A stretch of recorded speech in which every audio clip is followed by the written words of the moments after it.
نحمده ونصلي على رسوله الكريم اما بعد فاعوذ بالله من الشیطان الرجیم بسم اللہ الرحمن الرحیم وعاشروهن بالمعروف صدق اللہ العظیم۔ میرے محترم بزرگوں، عزیز دوستوں اور بھائیوں اور میرے معزز ماؤں اور بہنوں، اسلام سے پہلے زمانے جاہلیت میں عورتوں کے ساتھ بہت ہی ظلم و تشدد کا برتاؤ کیا جاتا تھا۔ عورتوں کو ایک جانور سے بھی بدتر سمجھا جاتا تھا۔ عورتوں کا معاشرے میں کوئی مقام نہیں تھا۔ عورتوں گھر میں اگر لڑکی پیدا ہو جائے تو زندہ درگور کیا جاتا تھا۔ گھر کے اندر لڑکی پیدا ہو تو مارے شرم کے وہ لوگوں کے سامنے منہ دکھانے کے قابل بھی نہیں سمجھا جاتا تھا۔ اسلام نے عورتوں کی ایک عزت کا مقام دیا، گھر کا ملکہ بنایا، عزت و قیمتی سرمایہ بتایا گیا، چونکہ عورت کے اندر بعض وہ خوبیاں اور صلاحیتیں اللہ نے ودیعت فرمائی جس کی وجہ سے معاشرہ ماحول سنور سکتا ہے، بگڑنے سے خراب ہو سکتا ہے۔ عورتوں کے اندر غیر معمولی تحمل، برداشت کا، حلم کا، حیا اور پاک دامنی کے صفات مضمر ہیں۔ بچوں کی تعلیم و تربیت میں عورتوں کا نمایاں کردار ہے۔ اسی لیے ماں کے گود کو بچے کا پہلا مدرسہ قرار دیا گیا۔ بچہ سب سے پہلے جو کچھ سیکھتا ہے وہ ماں سے سیکھتا ہے۔ اگر ماں کی گود علم، تقوی، نیکی، پرہیزگاری وغیرہ صلاحیتوں سے بھری ہوئی ہوں تو بچے کے اندر بھی وہی صفات منتقل ہوں گے۔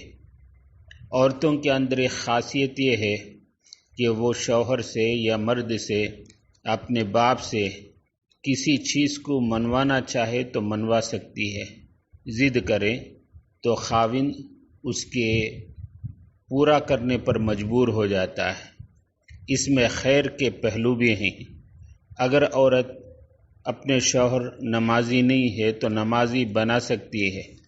خود نماز پڑھ رہی ہے لیکن شوہر نمازی نہیں ہے تو عورت یہ کہہ سکتی ہے کہ تم بہت ساری خوبیوں کے مالک ہو، شوہر ہونے کی وجہ سے تمہاری اطاعت میرے اوپر واجب ہے، لیکن تمہارے اندر نماز پڑھنے کی عادت پیدا ہو۔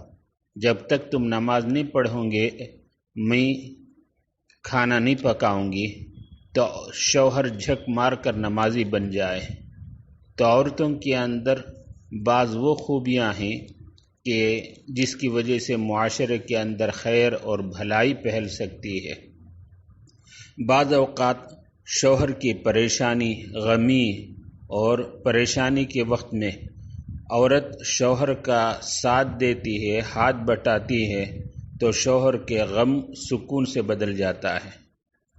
حضرت خدیجۃ الکبریٰ رضی اللہ تعالی عنہا جو حضور پاک سرکار دو عالم صلی اللہ علیہ وسلم کی پہلی زوجہ ہیں، مشکل وقت میں حضور پاک سرکار دو عالم صلی اللہ علیہ وسلم کو ان سے کتنا سکون ملا، آپ علیہ السلام کے کتنا انہوں نے ساتھ دیا۔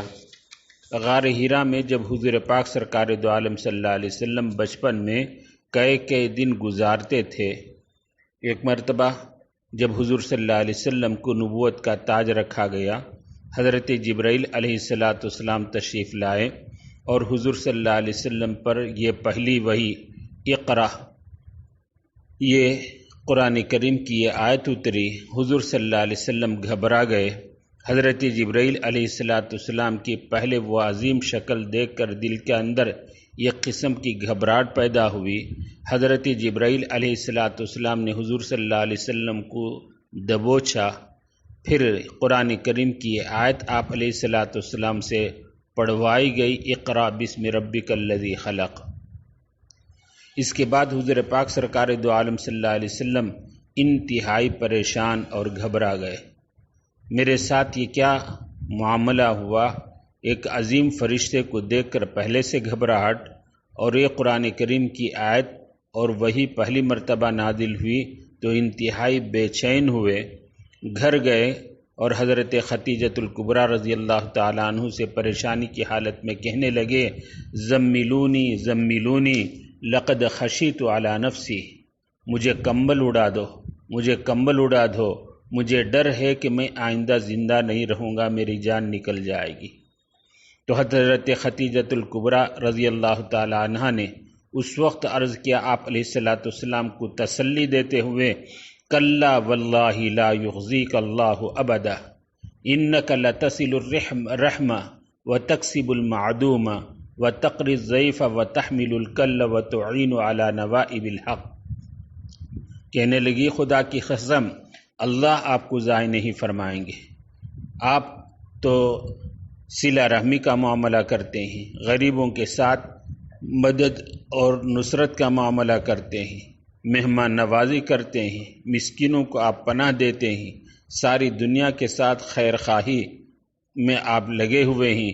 اللہ تبارک و تعالیٰ ایسے بندوں کو ضائع نہیں کرتے، آپ بالکل نہ گھبرائیں۔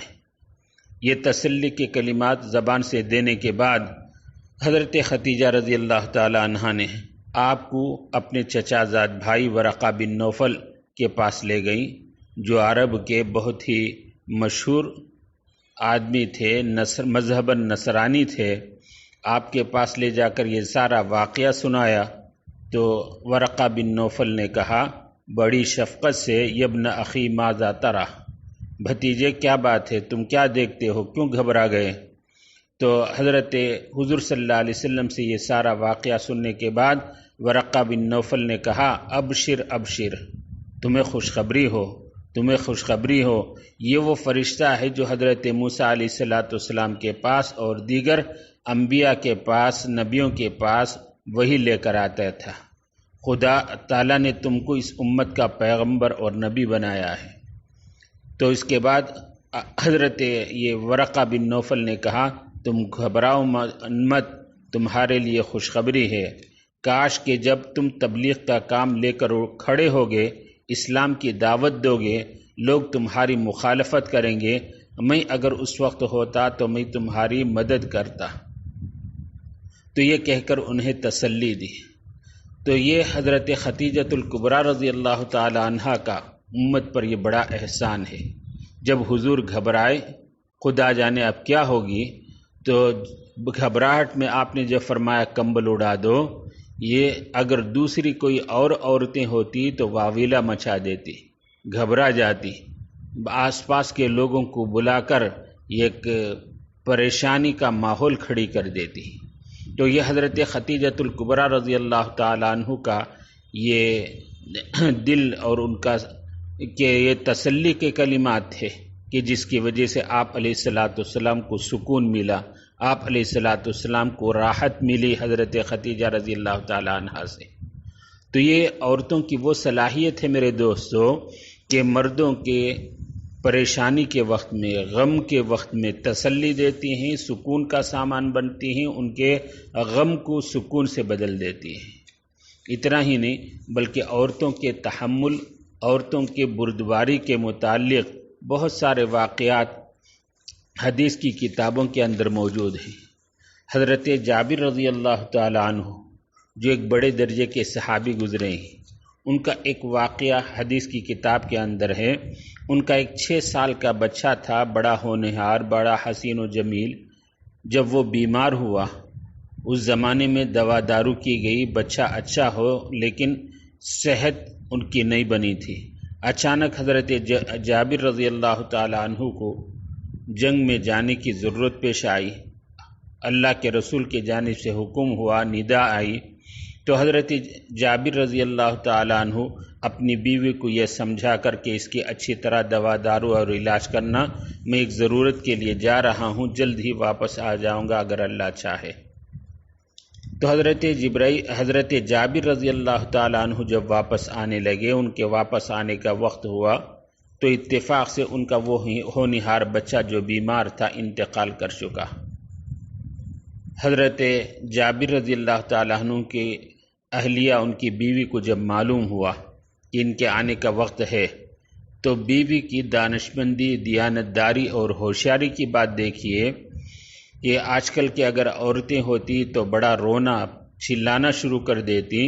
بچہ جب انتقال ہو گیا اور ادھر حضرت جابر اپنے شوہر کے آنے کا وقت ہوا تو حضرت جابر کی بیوی اپنے آپ کو سنبھالا، ایسی صورت بنائی کہ اپنے شوہر کے آتے وقت ان کو کوئی غم نہ ہو، بچے کو اندر لٹا دیا، ان کے لاش کے اوپر چادر ڈال دی۔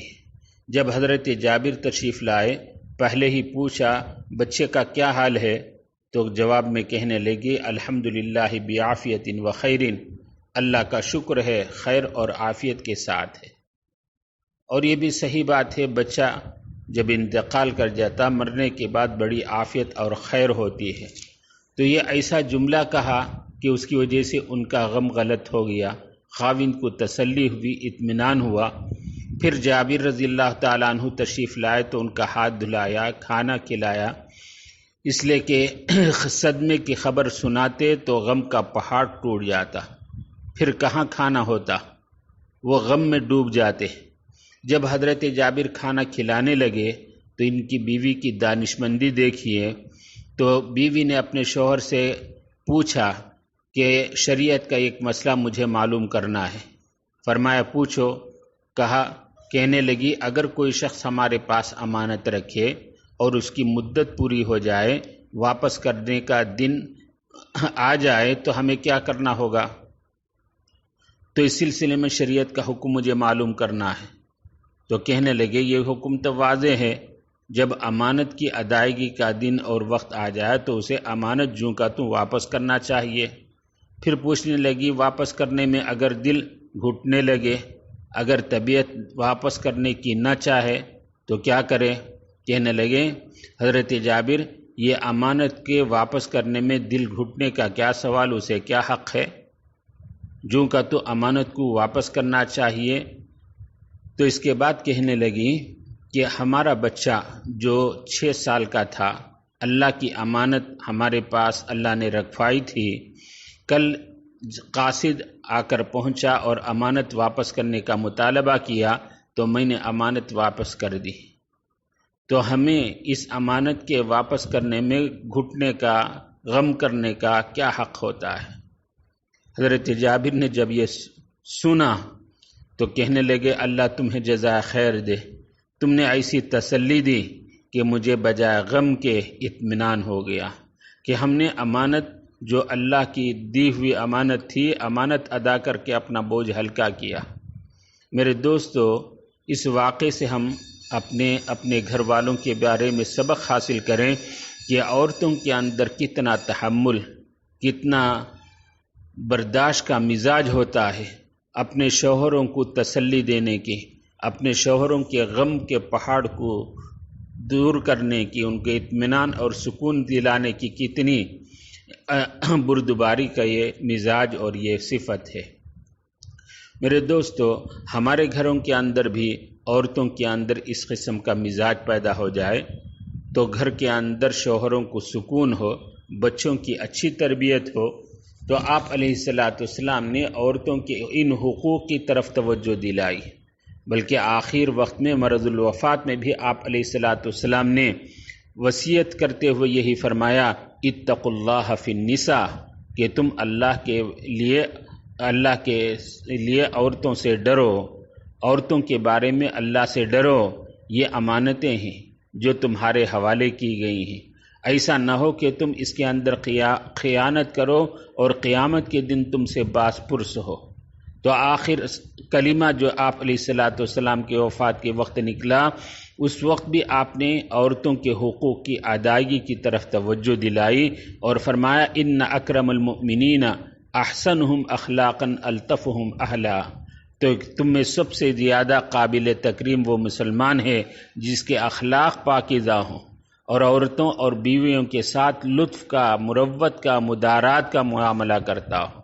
بلکہ ایک اور حدیث میں آپ علیہ السلام نے فرمایا خیرکم خیرکم لأہلہ وانا خیرکم لأہلہ، تم میں سے بہتر، زیادہ نمازی، تہجد کا پابند، یہ نفلوں کی ادائیگی، صوم و صلات کا پابند، اسی پر نہیں بلکہ یہ بھی تمہارے لیے ضروری، بلکہ اس کے علاوہ ایک اور بات کی طرف آپ نے توجہ دلائی کہ تم میں بہتر آدمی وہ ہے جو اپنے اہل و عیال کے ساتھ اچھائی کا، خیر کا، بھلائی کا، لطف کا معاملہ کرتا ہو۔